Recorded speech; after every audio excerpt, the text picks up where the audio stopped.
வணக்கம்.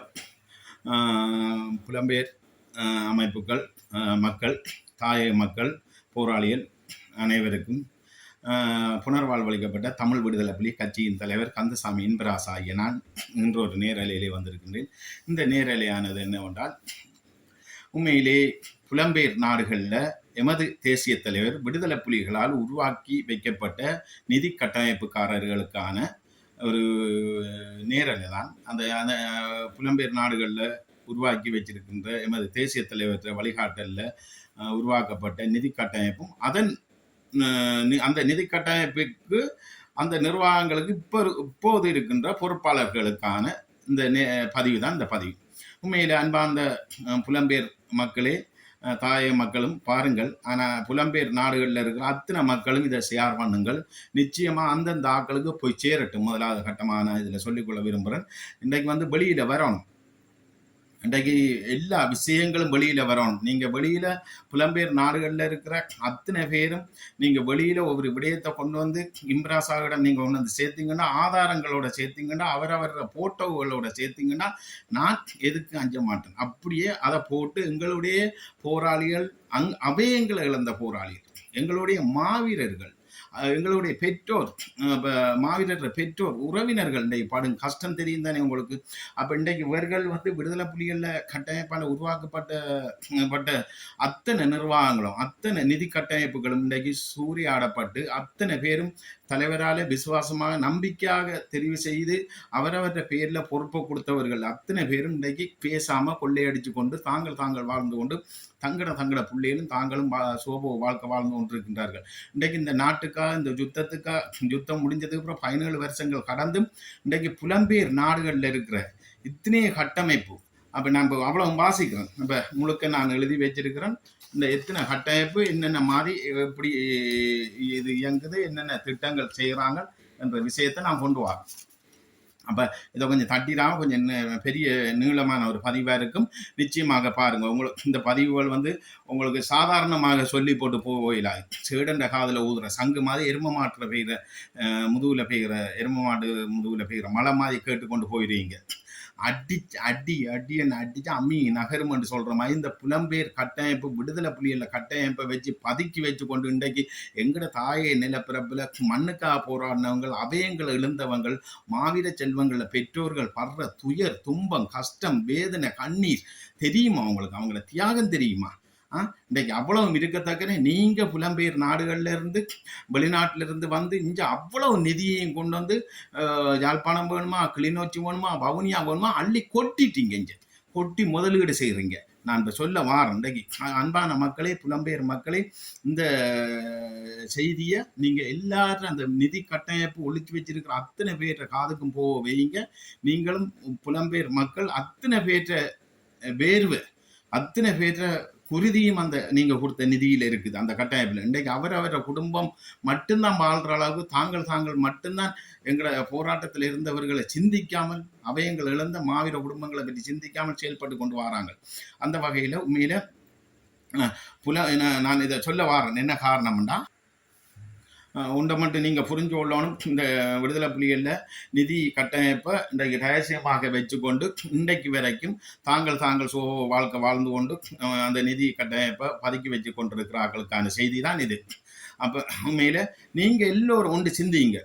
இங்கேருந்து போக நீங்கள் என்ன வசதியாக போனீங்க, இல்லை உங்களோட பரம்பரை வசதியில் போனீங்களா? நான் கேட்குறேன். எல்லாரும் 4 ஜீன்ஸு 4 ஷர்ட்டோட போனாக்கள் தான் இங்கேருந்து. அது போய் அகதிகளாக தஞ்சம் புந்தவர்களா? இன்றைக்கு தேசிய தலைவர் எங்களோட போராட்ட வரலாறு இல்லையண்டா, போராட்டம்ன்றது இல்லைண்டா நீங்கள் ஒரு காலமும் இந்த அளவுக்கு அங்கே போய் இருந்திருக்க வேண்டிய தேவையில்லை. சரி, இன்றைக்கு அந்த போராட்டத்தை வச்சுக்கொண்டு இன்றைக்கு எங்களோட தேசிய தலைவர் இன்றைக்கு புலம்பெயர் நாடுகளில் எத்தனையோ கட்டமைப்பை உருவாக்கியிருந்தார் இந்த போராட்டத்தால். இன்றைக்கு உங்களில் உள்ள விசுவாசத்திலேயும் நம்பிக்கையிலேயும் தான் உங்களை கொண்டு நான் அந்தந்த இடத்துல ஒரு பொறுப்புகளை கொடுத்து வச்சிருந்தேன். ஆனால் இன்றைக்கு நீங்கள் என்ன செய்கிறீங்க? இன்றைக்கு எங்களோட தேசிய தலைவர் உருவாக்குன என்ன காரணம்? ஒரு கட்டத்தில் இந்த தமிழீழம் என்ற ஒரு கோரிக்கை, இந்த யுத்தம் அந்நிய நாடுகளால் நசிக்கப்பட்டு ஒரு கட்டத்தில் எங்களோட போராட்டம் தோற்கடிக்கப்படுமாக இருந்தால் என்னுடைய சொத்தை காணும் என்னுடைய மாவீர செல்வங்கள்ல பெற்றோர்களுக்கும் உறவினருக்கும் அவேங்களை இழந்த போராளிகளுக்கும் எஞ்சிய போராளிகளுக்கும் தான் சேர்த்து வச்ச சொத்தை காணும் என்று தான் எங்களோட தலைவர் விட்டுட்டு போனார். இன்னைக்கு நீங்க என்ன செய்யறீங்க? அவ்வளவு சொத்துக்களையும் வச்சுக்கொண்டு உங்களோட பரம்பரை வாழ்ந்து கொண்டு இருக்குது. இன்னைக்கு அவ்வளவு முதலீடுகளையும் கொண்டு வந்து இன்றைக்கு வடக்கில் கொண்டு வந்து கொட்டுறீங்க. வவுனியா கிளிநொச்சி வேணுமா, வவுனியா வேணுமா, என்ன யாழ்ப்பாணம் வேணுமா, இந்த அவ்வளவு சொத்துக்களையும் கொண்டு நீங்க மட்டும் இன்றைக்கு வாழ்ந்து கொண்டு இருக்கிறீங்க. புலத்திலேயும் அதே சொகுசு வாழ்க்கை வாழ்ந்து கொண்டு இருக்கிறீங்க. கேட்டா தலைவர் வரட்டும் கொடுப்பேன், தலைவர் வரட்டும் கொடுப்பேன். தலைவர் வந்த ஒரு காலம் உங்களுக்கு குறை சொல்ல போறல. நீங்க இன்றைக்கு இதை இவ்வளவுத்தையும் இன்றைக்கு நேரடியாக இந்த மாவீர செல்வங்கள்ல பெற்றோர்களுக்கு அல்லது அபயங்கள் இந்த போராளிகளுக்கு நீங்க என்ன 17 வருஷத்துல என்ன சாதிச்சிருக்கிறீங்க? என்ன கட்டமைப்பு இங்க உருவாக்கி இருக்கீங்க போராளிகளுக்கா? இந்த அபயங்களை இழந்தவங்களுக்கு என்ன கட்டமைப்பு உருவாக்கிங்க? இந்த மாவீரரை கொடுத்த பெற்றோர்களுக்காக என்ன கட்டமைப்பு உருவாக்கி அவங்களுக்கு சொல்லி என்ன உதவிய மாதாந்தம் ஒரு பென்ஷன் அடிப்படையில என்ன உதவி திட்டத்தை செய்திருக்கிறீங்க? நான் கேட்கிறேன். அவ்வளவு இதையும் இன்றைக்கு பதுக்கி வச்சுக்கொண்டு இன்றைக்கு யோசிச்சு பாருங்க. இன்றைக்கு வந்து உலக புலம்பெயர் நாடுகளில் இருக்கிற முழுக்க கல்வி சேவை, சரியோ, முழு தமிழ் கல்வி சேவை அத்தனையும் புலம்பெயர் நாடுகளில் இருக்கிற முழு கல்வி கட்டமைப்புக்கும் கேட்குறேன். தமிழ் கல்வி பள்ளிக்கூடங்கள் அத்தனை பேர்த்தையும் நான் கேட்குறேன். பொதுவாக இன்றைக்கு சுவிஸில் எடுத்துக்கொண்டால் இன்றைக்கு கிட்டத்தட்ட சுவிஸில் வந்து 70,000 குடும்பத்துக்கிட்ட கிட்டத்தட்ட இருக்குது. இப்போ இன்றைக்கு புலம்பெயர்ந்த நாடுகளில் வந்து ஆக குறைவாக வாழ்கிற ஒரு எங்களுடைய சனத்தொகைண்டா ஈழத்தில் தாய மக்கள், தமிழீழ மக்கள்னு சொல்லி சொன்னால் 70,000 குடும்பத்துக்கிட்ட இருக்குது. அந்த 70,000 குடும்பத்திலையும் கிட்டத்தட்ட ஒரு 5,000 பிள்ளைகள் தமிழ் பள்ளிக்கூடம் தமிழ் கற்க வாராங்களா இல்லையா? அந்த கல்வி கட்டமைப்புகிட்ட கேட்குறேன்னா, அப்போ இன்றைக்கு 5,000 பிள்ளைகள்னா நீங்கள் ஒரு மாதாந்தம் ஒரு பிள்ளைகிட்ட எவ்வளவு காசு அறவிடுறீங்க? எங்கே அந்த காசெல்லாம் எங்கே போகுது? இன்றைக்கு ஏதோ ஒரு வழியில் தலைவர் உருவாக்கி விட்டுட்டார் தமிழ் கல்வி பள்ளிக்கூடங்களை என்று சொல்லி.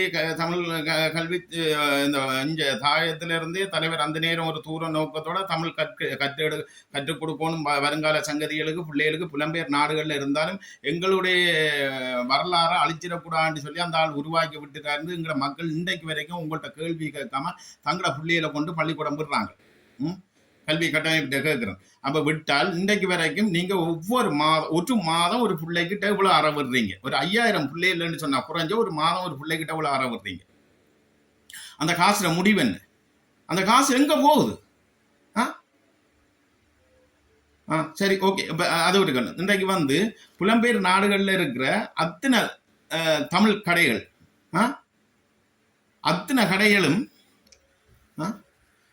இன்றைக்கு புலம்பெயர் நாடுகளில் இருக்கிற அத்தனை மக்கள் கடைகளும் இன்றைக்கு தலைவரால் உருவாக்கப்பட்ட கட்டமைப்பு. அதில் ஒன்று கல்வி சேவை, கல்வி கட்டமைப்பு. 2வது மக்கள் கடை.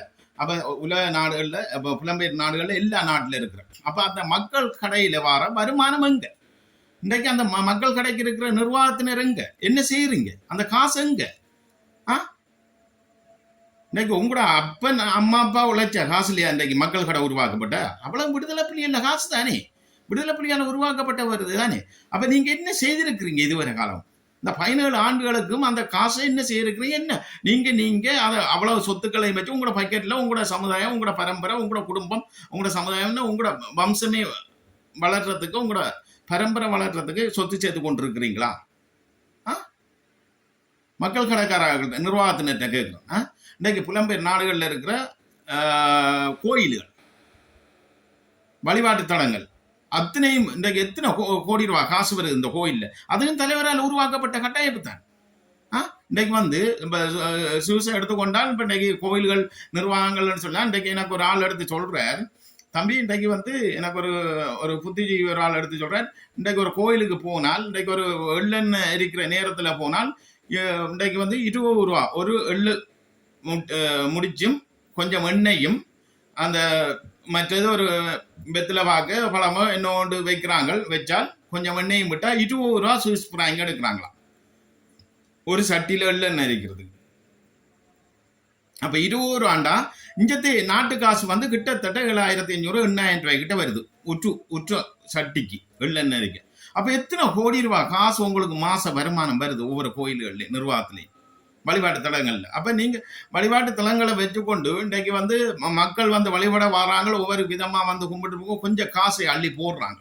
ஒவ்வொரு நிகழ்வுகளுக்கும் இவ்வளவு காசு அள்ளி போடுறாங்க. அதுக்குள்ள எத்தனை விதமான நிகழ்வுகள் வருது கோயில்கள்ல. அதுல அவங்க வாரம் கடைசி கட்டத்துல இன்றைக்கு அது மட்டும் இல்லை, ஒரு மாவீர் நாள் வந்துன்னு சொன்னா இன்றைக்கு தலைவற்ற படத்தை அடிச்சு விடுறவனும், கலண்டர் அடிச்சு விடுறவனும், காத்திய பூ விற்கிறவங்களும், இன்றைக்கு கொத்தரோட்டி விற்கிறவங்களும், வடை விற்கிறவங்களும், அந்த இந்த அது இது என்று சொல்லி விற்கிறவங்கள் எல்லாரும் எங்க அந்த பிசினஸுக்குரிய வருமானம் எங்க? இன்னைக்கு மாவீரர் பேரை சொல்லித்தான் எல்லாம் செய்யறீங்க. அதுகள் எங்க? உலகம் எங்க போகுது? அப்ப இதெல்லாம் எங்க? அப்ப இன்றைக்கு நீங்க உலகத்தையும் உருவாக்கி உலகத்தையும் கொள்ளையடிச்சு கொண்டு இன்றைக்கு கேட்க பார்க்க ஆள் என்ன, தலைவர் வந்தா கொடுப்பேன், தலைவர் வந்தா கொடுப்பேன்னு சொன்னா தலைவர் ஆறு? தலைவர் ஆறு சொல்லுங்க? தலைவர் ஆறு? மாற்றானா? சிங்களவனா முஸ்லீமா? எவன்? எங்கட தேசிய தலைவர். ஆருக்கு தலைவர் அவர்? ஒட்டுமொத்த தமிழ் மக்களுக்கு தலைவர். ஏன் தலைவர் வந்து இன்னைக்கு வந்து எஞ்சிய போராளிகள், அபயங்களை இழந்த போராளிகளுக்கு தான் நாங்கள் இந்த கல்வி சேவையால் வர வருமானம் மாதாந்தம் இத்தனை கோடி ரூபா ஒதுக்குறோம் தாயத்தை நோக்கி. அதே மாதிரி இப்போ கோயில்களால் வர வருமானம் இத்தனை கோடி ரூபா மாவீர குடும்பத்துக்கு மாதம் நாங்கள் பென்ஷன் அடிப்படையில் ஒரு மாதம் 50,000 ரூபா படி ஒரு குடும்பத்துக்கு 40,000 குடும்பத்துக்கு நாங்கள் ஒதுக்குறோம். புலம்பெயர்ந்த கட்டாயப்புள்ள எல்லா கோயில் நிர்வாகங்கள் வர காசும் ஒதுக்குறோம். இன்றைக்கு மக்கள் கடையால் வற்ற காசு எஞ்சிய போராளிகள் 12,000க்கு மேற்பட்ட போராளிகள்ல வாழ்வாதாரத்துக்காக நாங்க ஒதுக்குறோம். எங்க அப்படி செய்றீங்களா? தலைவரால் எங்களால உருவாக்கப்பட்ட, எங்கட தேசிய தலைவரால் உருவாக்கப்பட்ட காசு உங்களோட பாட்டம் பூட்டிக்கு சொத்து சேர்க்கையா உருவாக்கி விட்டார்.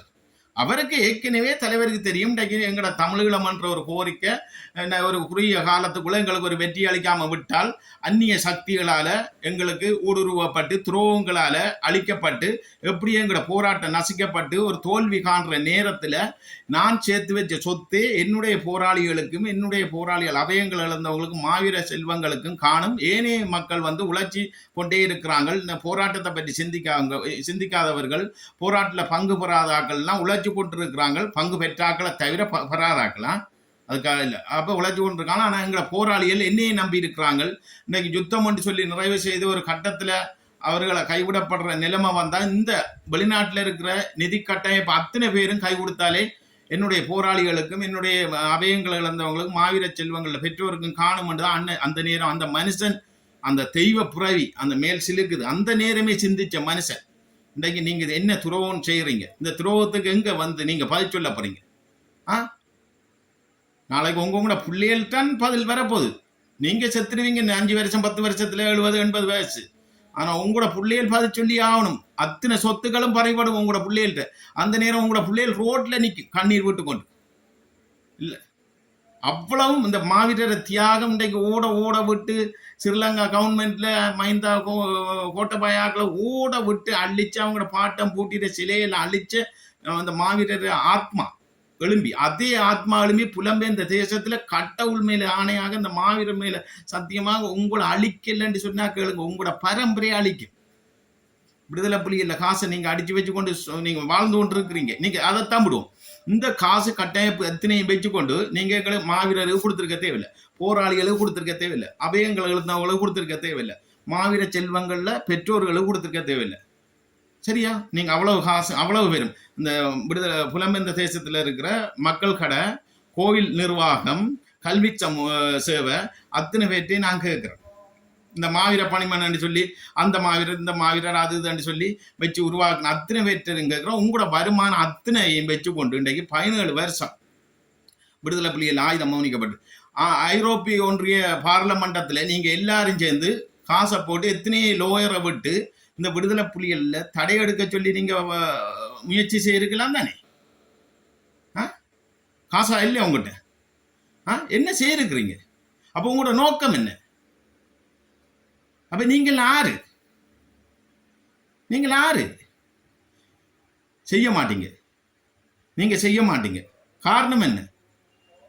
செய்தால் விடுதலை புலிகள்ல தடை எடுத்தால் நிச்சயமாக விடுதலை புலிகள்ல ஒரு கட்டமைப்பு அரசியல் ரீதியாக வளர்ந்து வந்தாலோ இல்லை ஒரு அமைப்பு ரீதியாக வளர்ந்து வந்தாலும் அத்தனை சொத்துக்களையும் ஒப்படைக்க வேண்டிய தேவை வரும். ஒப்படைச்சு போட்டு நீங்கள் கையை தட்டிட்டு போயிருக்கணும் என்ற ஒரு நோக்கம் தானே உங்களுக்கு. அதான் இன்றைக்கு வரையும் விடுதலை புலிகள் தடைக்கு கூட நீங்கள் ஒரு முயற்சி எடுக்காமல் இருக்கிறீங்க. அத்தனை பொருளை உங்களோட காசு இல்லையா இத்தனை லோயரை போட்டு ஐரோப்பிய ஒன்றியத்தில் இருக்கிற பார்லமெண்டத்தில் ஒரு 10 20 30 லோயரை போட்டு சம்பளத்தை கொடுத்து விடுதலை புலிகளை தடை எடுக்கணும். இல்லாத இயக்கத்துக்கு இனி என்னத்துக்கு இந்த தடை? அப்போ இந்த தடையை எடுத்தால் தான் நாங்கள் சுயமாக எங்களோட நாட்டில் போய் அபிவிருத்தி செய்யலாம். மற்ற விடுதலை புலிகள் சார்ந்த சந்தேகத்தின் பேரில் இருக்கிறார்கள் அத்தனை பேரும் போய் தொழில் முதலீடுகளை செய்யலாம். நாங்கள் சுதந்திரமாக எங்களோட நாட்டுக்கு போய் வரலாம் என்று சொல்லி மற்ற நாங்கள் ஒரு அரசியல் ரீதியான ஒரு நடவடிக்கையில் நாங்கள் ஈடுபடலாம். அப்போ விடுதலை புலிகளில் தடை எடுத்து அடுத்தது பயங்கரவாத தடை சட்டத்தை நீங்கள் எடுக்கிறதுக்கு ஒரு வலியுறுத்தலை ஐரோப்பிய பார்லமெண்ட் ஊடாக நீங்கள் வச்சிருந்தா இன்றைக்கு வரவேற்கிறோம். அந்த இப்போ நிதி கட்டமைப்பு அத்தனையும் இன்றைக்கு தேசிய தலைவரால் உருவாக்கப்பட்ட நிதி கட்டமைப்பு அத்தனை பேரும் சேர்ந்து அந்த நிர்வாகம் சேர்ந்தாண்டு அன்றைக்கு விடுதலை புலிகளில் தடை எடுக்க வச்சிருக்குது. இன்றைக்கு நாங்கள் சுதந்திரமாக தெரிகிறதுக்கு அரசியல் ரீதியாக விடுதலை புலிகள் இங்கே ஒரு அங்கீகாரம் பெறுறதுக்கு எங்களோட மக்களுக்கு இந்த கட்டமைப்பு தான் தேசிய தலைவர் நாட்களும் கைவிடலை, துரோகம் செய்யலை. அதே மாதிரி இன்றைக்கு அந்த கட்டமைப்பும் எங்களோட போராளிகளுக்கு மாவீரருக்கு மக்களுக்கு துரோகம் செய்யலைன்னு நாங்கள் பெருமைப்பட்டிருக்கோம். உங்களுக்கெல்லாம் சந்தர்ப்பமாக போயிட்டு வாய்ப்பாக போயிட்டேன்னு கட்டசு வரை நீங்கள் தப்பேல இதே சுத்தியில இருந்து சொல்கிறேன். எனக்கு மேலுக்கு இப்போ நான் கதை கேட்க எனக்குள்ள ஒரு தோன்றுறது இன்னும் அது நான் இப்போ என் மனசில் ஒன்று தோண்டி சொன்னால் அது நடந்தையால் கட்டாயம் இறைவன் வருவார். நீங்கள் எல்லாம் நிச்சயமாக உங்களோட உங்களோட பரம்பரை உங்களோட புள்ளேல் ரோட்டில் நிற்கும் பாருங்க. நீங்கள் அவ்வளவு சொத்தும் பறிபடும். ஆனால் இன்னைக்கு வர முதல் நீங்கள் ஒரு கட்டத்தில் கடவுள், நான் சொல்கிறேன் கடவுளைத்தான் சொல்கிறேன், அரச நன்றவர்பான் தெய்வம் நின்று நான் என்ன மாவீரர் ஆத்மா எழும்புனது என்ன சொல்ற அவங்களோட ஆத்மா எழும்பித்தான் கொழும்பு அழைச்சி அதே மாதிரி ஒரு சக்தி கொண்டு வரத்தான் போகுது. நீங்கள் எல்லாரும் ஒப்படைக்கத்தான் போறீங்க. மற்ற உங்களோட சொத்தை நீங்க உங்களோட பிள்ளைகள் அனுபவிக்காத அளவுக்கு அந்த சொத்து எங்கேயும் ஒரு பக்கம் போகத்தான் போகுது. என்ற எங்களோட போராளிகளில் கண்ணீரும் மாவீரர் கண்ணீரும் ஒரு காலமும் மாவீரர் பெற்றோர்களில் கண்ணீரும் உங்களை விடாது, உங்களோட வம்சத்தையே அழிச்சு போட்டுரும் என்று சொல்லிக்கொண்டு உண்மையிலே ஒன்றை சிந்திக்கணும். நீங்கள் என்னன்னு சொன்னா இன்றைக்கு இவ்வளவு காலம் இன்றைக்கு எத்தனை வருஷம் இந்த யுத்தம் முடிஞ்சு இன்றைக்கு யுத்தம் முடிஞ்சு 17 வருஷம் 17 ஆண்டுகளும் கழிஞ்சு இருக்கு. இன்றைக்கு எத்தனையே கட்டமைப்பு இப்போ நான் சொன்ன கட்டமைப்புகள் விடுதலை புலிகளால் உருவாக்கப்பட்ட அது மட்டும் இல்லை, இங்கேயும் தான் இப்போ யாழ்ப்பாணத்திலையும் பெரிய முதலைகள் நாம் இருக்கிறார்கள். அவர்களில் பேர் விவரம்லாம் எனக்கு தந்திருக்கின்றார்கள். இன்றைக்கு அதோட இன்றைக்கு ஐபிசி இப்போ என்ன ஏசி தாசியஸ் என்று சொல்லி ஏசி தாசியஸ் மற்ற எஸ்கே ராஜன். அப்போ இவங்கள் தான் அந்த இன்னொரு ஆளில் பேர் சொன்னது. அது ஒரு ஆள் இப்போ எனக்கு அந்த தரவு தந்தது ஏசி தாசியதும் மற்றது எஸ்கே ராஜன். அப்போ இவங்களை தான் ஐபிசி. அதுக்கு நிறைய பேர் ஐபிசி உருவாக்குறதுக்கு விடுதலை புலிகளால் தான் உருவாக்கப்பட்டது. அப்போ எனக்கு அந்த தரவு வருது, அவங்களோட படங்களும் வருது இப்போ போட்டு கதைக்கிறதுக்கு மக்களுக்கு தெரியப்படுத்துறதுக்கு. அப்போ இந்த இவங்கள் 2 பேர் இன்னொரு ஆள். அப்போ நம்ம என்ன தாசிசியஸ் ஏசிஎஸ் இந்த ஏசி தாசிசியஸ் எஸ்கே ராஜன் மற்ற இன்னொரு பேர் எனக்கு வரையில. மற்ற இந்த ஐபிசி உருவாக்குறதுக்கு நிறைய பேர் இன்றைக்கு சூழ்ச்சியில் இருக்காங்க. அவங்கள பங்களிப்பும் இருக்குது, நிதி பங்களிப்பும் இருக்கு, அவங்களோட உடல் ரீதியான பங்களிப்பும் இருக்குது. அப்போ அவங்க இன்றைக்கு அதை இவங்கள் 2 பேர் தான் வித்திருக்கிறாங்க. யாருக்கு வித்திருக்காங்க? ரிச்சா பாஸ்கர்னு. எத்தனை கோடி ரூபா காசு விடுதலை புலிகளால் உருவாக்கப்பட்டது, எங்களோட தேசிய தலைவர் கட்டமைப்பால் உருவாக்கப்பட்டாங்க. அப்ப இன்றைக்கு அந்த காசு எங்க? ஆனா பாஸ்கரனுக்கு ஐபிசி பாஸ்கரனுக்கு இதுல வழி தெரியும், அத்தனையும் தெரியும் பாஸ்கரனுக்கு. அப்ப இன்றைக்கு நீங்கள் இன்னைக்கு பாஸ்கரன் இவ்வளவுத்தையும் அடிச்சுட்டு பாஸ்கரனுக்கு தெரியும் இதுல பங்கு. இன்றைக்கு நீங்கள் விடுதலை புலிகள் இன்றைக்கு உங்களோட இது இல்லை, நீங்கள் எல்லாரும் 4 ஷர்ட் 4 ஜீன்ஸோட போனவங்க தான். திடீரென்று முளைச்சி நீங்க அங்க புடுங்கி பெரிய உழைச்சி நீங்க பணக்காரனால எல்லாருக்கும் 4 வீடு 3 வீடு 5 வீடு அங்கால பெட்ரோல் செட்டு வேணுமா, அந்த வங்களா இந்த வங்களா யாழ்ப்பாணத்துல எத்தனை கோடி ரூபாண்டாலும் காணி வாங்கி இன்றைக்கு இவ்வளோத்த சுவிஸ் வாழ்க்கை வாழ்றீங்க. உங்களுக்கு பின்னுக்கு விடுதலை புலி எல்லா காசு இருக்குது. இத்தனை பினாமிகளுக்கு பின்னைக்கும் விடுதலை புலி இல்லை, காசு இருக்கு, எங்கட காசு இருக்குது, அதை வச்சு சுவப்போ வாழ்க்கை வாழ்ந்து கொண்டு இருக்கிறீங்க. இன்றைக்கும் விடுதலை புலி இல்லை, தடையெடுக்கிறது கூட பாதாடாம அந்த காசை வச்சு ஐரோப்பிய ஒன்றிய பாராளுமன்றத்தில் லோயர் மேலே வச்சு நீங்க வாதாடி இன்றைக்கு விடுதலை புலி இல்லை தடை எடுக்கிறதுக்கு ஒரு முயற்சி கூட நீங்க இன்றைக்கு வரைக்கும் செய்யாத காரணம் உங்களுக்கு புலி என்ற பயம். மீண்டும் புலி வந்தா உங்களுக்கு பயம், நீங்க சொத்துக்களை வச்சிருக்கீங்க. அப்ப எனக்கு ஒரு அண்ணன் சொன்னார், இம்பராசா இன்றைக்கு உன்னுடைய வளர்ச்சிக்கு எதிர்ப்பா இருக்கிறவங்க அத்தனை பேரும் இந்த பினாமியல் தான். ஏன்னா விடுதலை புலிகள் சார்ந்தவங்க ஆர்மி வரக்கூடாதுன்றவங்க விடுதலை புலிகள சொத்தை வச்சிருக்கிறவங்க தான் இன்றைக்கு பரப்புரையில் ஈடுபட்டிருக்காங்க. இன்னைக்கு அரசாங்கத்துக்கு ஐவிசி பாஸ்கரன் என்ன செய்ய, அரசாங்கத்துக்கு அரவாசம் கொடுத்துட்டு தான் வந்து இங்க முதலீட செய்து கொண்டு இன்றைக்கு கோடிக்கணக்கில் உழைச்சி கொண்டிருக்கான். இதே மாதிரி இன்றைக்கு கிளிநொச்சி, முல்லைத்தீவு, வவுனியாவில் முழு யாழ்ப்பாணத்திலாம் முழுக்க விடுதலை புலி இல்லை, காசு வெளிநாட்டில இருந்து வந்து இருக்கிற முதலீடு போட்டு செய்யறாங்க. இன்றைக்கு வடமாகாணத்துல ஒன்றை மட்டும் நான் சொல்லிக்கொள்ள விரும்புறேன். என்னன்னு சொன்னா, இன்றைக்கு கருணாதான் துரோகி என்று நீங்க சொல்லி கொண்டிருந்தீங்க. கருணா என்ன துரோகி, புள்ளையான் என்ன துரோகி, டக்ளஸ் என்ன துரோகி, நீங்காண்ட மிகப்பெரிய துரோகி. இன்றைக்கு அனாதையா விட்டுட்டீங்க நீங்கள போராளிகளை அத்தனை பேரையும் தலைவர காசை கொள்ளை அடிச்சுட்டு பொம்பளையில் மாய் திட்டோனும் போல இருக்கு. அப்படியே விட்டுட்டீங்கானே. என்ன இன்னைக்கு தேசிய தலைவர் கூட சொன்னவர், ஒரு கட்டத்துல தமிழீழம் கிடைச்சா நீங்க உங்களுக்கு என்ன அடுத்த பணி என்று சொல்லி ஒரு இந்தியாவில் ஒரு சந்திப்புல இந்தியா ஒரு ஏதோ ஒரு புத்திஜீவி ஒரு ஆள் கேட்ட இடத்துல எங்களோட தேசிய தலைவர் சொன்ன விடயம், எனக்கு அந்த டேட்டு ஆண்டோட நான் எழுதி வச்சிருக்க மறந்துட்டேன். அப்ப சொன்னாராம், தமிழீழம் கிடைச்சா எனக்கு என்னுடைய அடுத்த பணி என்றா இந்த நாட்டுக்காக இந்த மண்ணுக்காக அபயங்களை இழந்த போராளிகளை பராமரிக்கிறது தான் என்னுடைய வேலைன்றவர் தலைவர். அப்ப என்னத்தை நம்பி சொன்னவர், இந்த கட்டமைப்பு அத்தனையும் வச்சுதான் சொன்னவர். இன்னைக்கு கருணா புள்ளியாண்ட தொப்பியை போட்டுட்டு மாறி கருணா புள்ளியாண்டா கிளாஸ்ல இந்த மக்கள் கடையை வச்சிருக்கிறவனும் கல்வி சமூக சேவையை வச்சிருந்து கொள்ளையடிக்கிறவனும் மாவீரர் நாளில் வச்சு மாவீரர்களை வச்சு காத்திய பூ படை கொத்தரோட்டி அது இது தலைவர் கலண்டர் அடிச்சு விற்கிறவனுகளும் இன்றைக்கு கோயில்களை வச்சு வருமானம் வச்சிருக்கிறவன் தான் மிகப்பெரிய துரோகி. உங்களோட வம்ச பரம்பரையே அழிஞ்சு போகும். கட்டஸ் வரை நீங்க நினைக்காங்க, நீங்க இது வந்து ஒரு சாபம். இது இப்ப நீங்க நினைக்காங்க எல்லாரும் வந்து சாபம் விடுவாங்க. விடுதலை புலிகள் கட்சி விடாத அத்தனை போராளிகளுக்கு நான் தலைமை தாங்கிறபடியா அத்தனை பேர்த்த வலி இன்றைக்கு எடுத்து ஒரு போராளி அழுறாள். அண்ணா எனக்கு பசிக்குது, 5000 போடுங்கண்ணா, 10,000 போடுங்கண்ணா, எடுத்து புலம்பெயர்ந்த மக்கள்கிட்ட கைங்கிட்டு கொழும்புல ஒரு புள்ள முதுகுல எல்லாம் வெட்டியடா பாவியிலே தலைவற்ற காசை வச்சு கொண்டு எனக்கு இனித்தான் கோபம் வருது. அப்ப அவ்வளவு பேரும் ஒரு புள்ள போட்டவும் போட்டிருந்தோம். இப்ப ஒரு 6 மாசத்துக்கு இடையில என்னால ஒருவன்ட்ட கொடுத்தேன், இத்தாலியில் இருக்கிற ஒருவன்ட்ட கொடுத்தேன், நீ இதுக்கு இந்த பிள்ளைக்கு ஏதாவது உதவி செய்ய, அவன் கொடுக்கல. எல்லாரும் சிலவன் வீடியோ பாக்குறானுங்களாம். அந்த புள்ள ஓப்பனா கேட்குது போராளி புள்ள கொழும்புல வீட்டு வேலை செய்யுது, வீடியோ பார்த்து தான் வடியில்லைன்னு ஒரு நாளைக்கு வீடியோல வருவாங்க. பச்சையா சொல்றேன், அந்த புள்ள முதுவெல்லாம் படி. நாங்கள் ஒரு 4 பேர் போன இடத்துல நான் ஒரு 5000 ரூபாய் காசு கொடுத்தேன். நான் கொழும்புக்கு ஏதோ ஒரு சந்திப்புக்கு நாங்கள் போனாங்க. அது எனக்கு ஞாபகம் வரல, ஒரு 6 மாசம் இல்லை 1 வருஷத்துக்கு முன்னாடி நாங்கள் ஒரு 4-5 பேர் போன இடத்துல அந்த புள்ள கொச்சி கடை அடிக்க வர சொல்லி, கோயில் அடிக்க வர சொல்லி, அப்போ என்னுடைய காசு மட்டும் 5000 ரூபாய் காசை கொடுத்ததுக்கு அந்த அதில் வச்சு அந்த பூக்கடை அடியில் வச்சு சொல்லி, அண்ணா இதில் வட்டி என்ன இப்படி இருக்குண்ணா, இதில் வட்டி என்ன அண்ணா, இடுப்பையில அண்ணா, எனக்கு இந்த கஞ்சி ஒரு காலை ஒரு காட்டுனது, காலில் வடி 6 வடி அந்த பிள்ளைக்கு. ஒரு வீட்டு வேலை செய்யுது, அல்லாத வண்ணம் அழுது.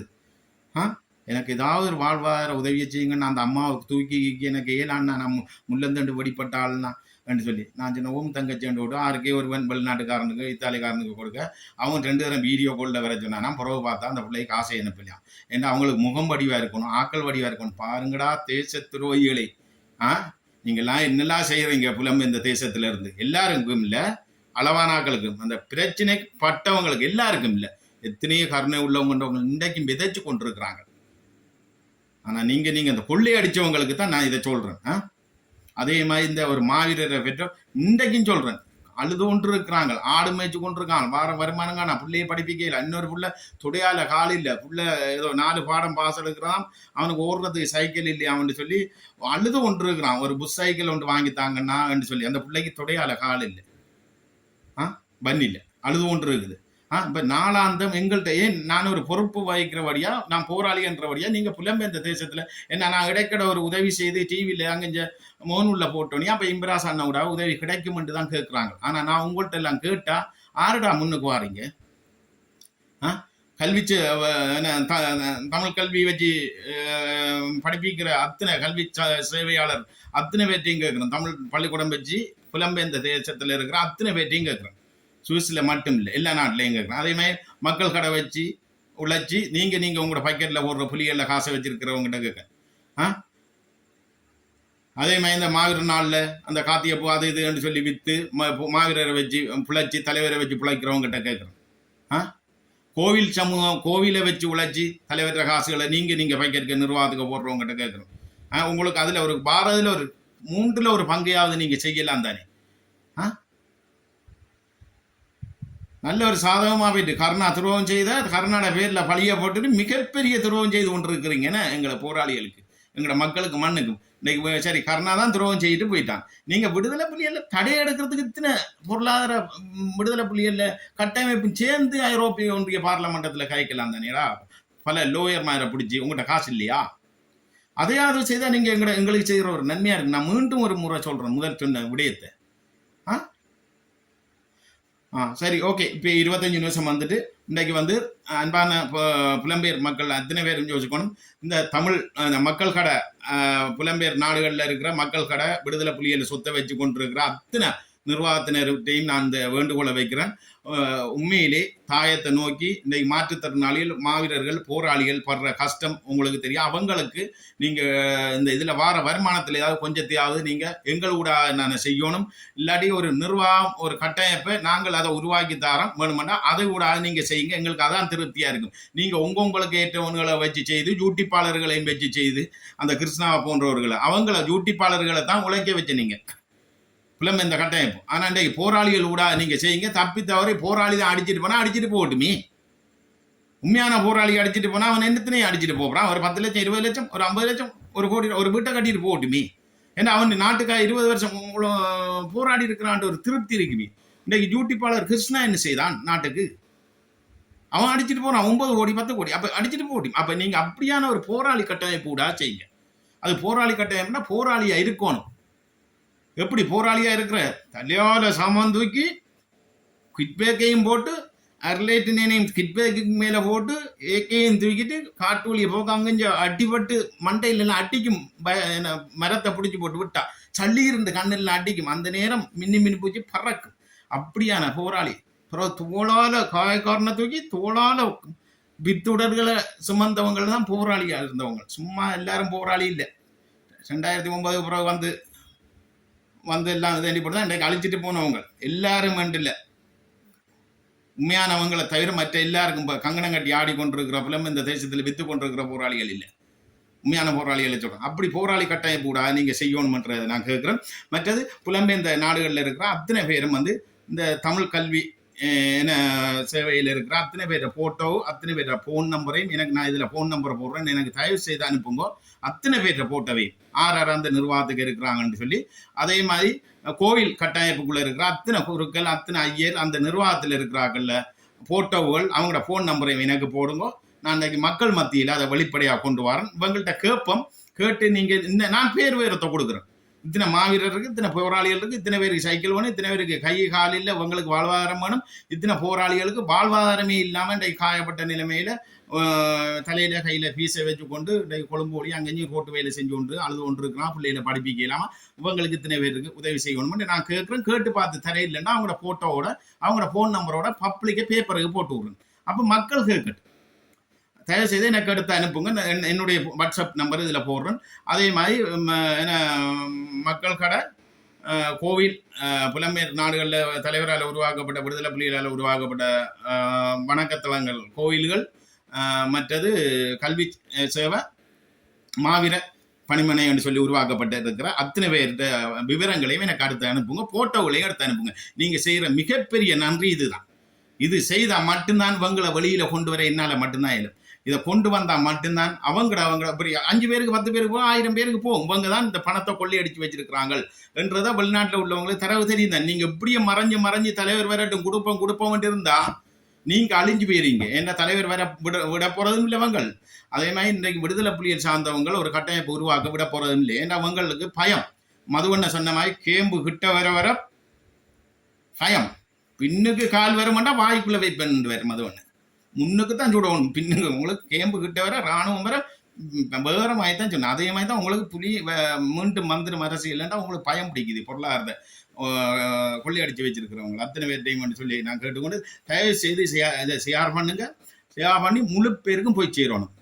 விடுதலை புலிகளால் உருவாக்கப்பட்ட பொருளாதார கட்டமைப்பு அத்தனை பேருக்கும் இந்த செய்தி போய் சேரணும். மற்ற நான் கிழமையில ஒரு செய்தி போடுறதுக்குன்னு அவங்களோட போட்டோகள் அவங்களோட ஃபோன் நம்பர்களை எனக்கு கொஞ்சம் வந்திருக்குது.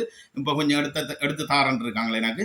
நான் அப்படியே ஊடகத்தில் போயிட்டு அவங்ககிட்ட கேட்டு பார்த்து சரியாடி வவுனியா ஊடகம் யாழ்ப்பாண ஊடகத்தில் போயிட்டு அப்படியே அவங்களோட பேர் விவரத்தோட போட்டோவையும் காட்டி கழிச்சா முழு நியூஸ்லையும் பேப்பர்லையும் வரும். இது சத்தியம் நடக்கும். நீங்கள் இதை செய்யுங்க புலம்பெயர் மக்களே. இதை கட்டாயம் இந்த செய்தியை பார்க்குறவங்க அத்தனை பேரும் இந்த வாட்ஸ்அப்புக்கு இந்த விடுதலை புலிகளில் கட்டாயம் நிதியை பதுக்கி வச்சிருக்கிறார்கள் அத்தனை பேரை போட்டோகள் ஃபோன் நம்பர்களை எனக்கு அனுப்புங்க. தயவுசு நீங்கள் இதை ஒன்றை செய்யுங்க. ஏன்னா அந்த இன்றைக்கு அது எங்களோட சத்தம், எங்களோட மாவீரர்களில், எங்களோட மாற்றுத்திறனாளிகளில், அபயங்களை இழந்தவங்க, இன்றைக்கு மாவீரர் பெற்றோர்களில் குருதி. இன்றைக்கு மாவீரர்கள் இன்றைக்கு உறங்கி கொண்டிருக்கிறான். தங்களோட அம்மா அப்பாவுக்கும் தலைவர் பார்ப்பாருண்டு தலைவர் உருவாக்கி வச்ச நிதியத்தான் இன்றைக்கு அவங்களோட வம்சம் அவங்களோட குடும்பம் வாழ்ந்து கொண்டிருக்கு. அது கடைசிரையும் அது விடாது. அவங்களோட வம்சமே அழிஞ்சு போகும். மாவீரர் பெற்றோர்களில் கண்ணீர் விடாது. போராளிகளில் கண்ணீர் விடாது. இன்றைக்கு எத்தனை போராளி அழுறான். வாழ்வாதாரம் இல்லாமல் மருந்து குடிக்கிற நிலைமையில் இருக்கான் எத்தனை போராளிகள். கஷ்டத்தில் பிள்ளைகளை வளர்க்கலாமா, படிப்பு செலவு, அந்த செலவு, இந்த செலவு, இதோட நாங்கள் வீரச்சாவடைஞ்சிருக்கலாம்ட்டு சுமை.